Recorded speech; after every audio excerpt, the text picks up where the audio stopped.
Welcome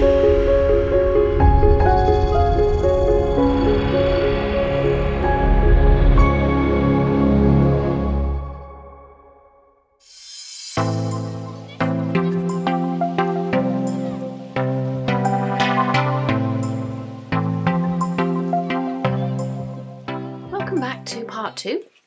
Here are the prints I made in part 1, and in this video I'm going to show you how I turn that background round into something like that. So I've gathered a few more supplies. First of all, I've got some tags. I'm going to cut some of this down to fit onto the tags.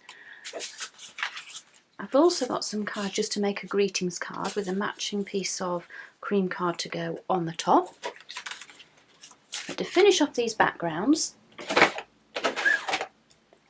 I've picked out some archival inks in colours that kind of match what I've created on here. So I've got a bit of orange there, I've got some blues, I've got my reds, and I will need some black anyway. I've also picked out some distress crayons because if I want to add some extra colour, then that's what I will use to build up the colour in the background. And I've picked out a random selection of background stamps. As you can see, I've taken part of the prints, I've cut them out, I've trimmed them to fit. I've got 3 tags and a greetings card. I'm going to take some of my texture stamps now and just randomly stamp all over these backgrounds.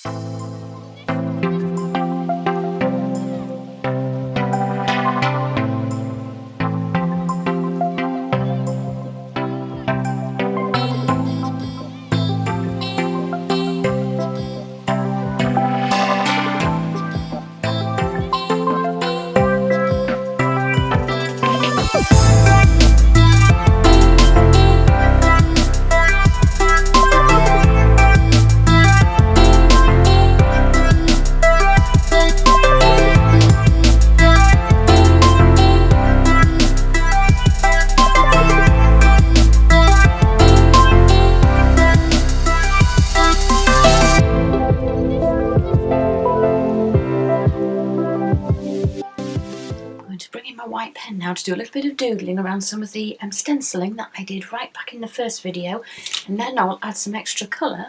I've picked out again corresponding colour so I can just increase the colour that I've already got there.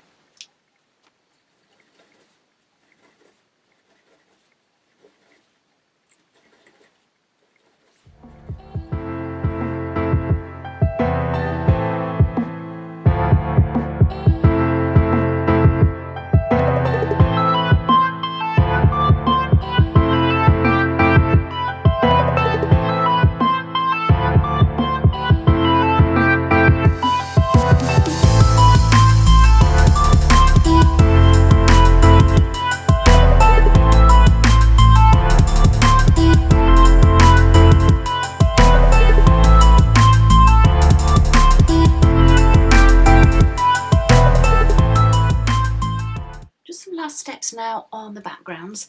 I'm going to add some touches of black and gold with some junk stamping, and also I think when you cut things down smaller they do look better if you just edge them with a little bit of distress ink or something similar.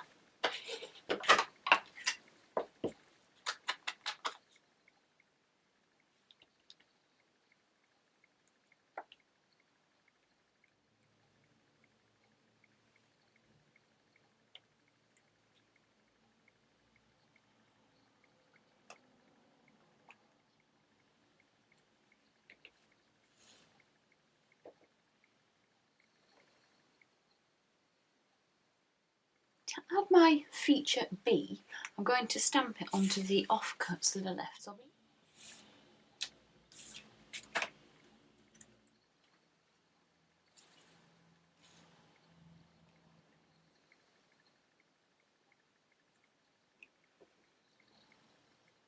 So I've got the basics now of my tag toppers. I've stuck my B down so that his wings are free.